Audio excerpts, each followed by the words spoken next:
আল্লাহ, এবারের মতো সাহায্য করুন। আমি কথা দিচ্ছি আমি ওইসব পথে আর যাব না, যেসব পথ আপনি নিষেধ করেছেন। আপনি কোথায় আমাকে পাঠিয়েছেন? পৃথিবীর মানুষগুলো হিংস্র এবং ভয়ঙ্কর। এসব মানুষের মাঝে নিজেকে অসহায় আর নিরীহ লাগে।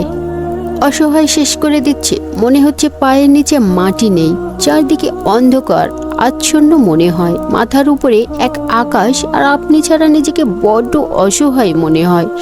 অপ্রকাশিত কষ্টের ওজনে ক্লান্ত হয়ে পড়েছি। ইয়া রব, এই কষ্ট কাউকে বলার নয়, এই কষ্ট কেউ বুঝবার নয়। হঠাৎ অঝরে কান্না চলে আসে, নিঃশ্বাস বন্ধ হয়ে আসে, মনে হয় এই যেন মৃত্যু চলে আসছে।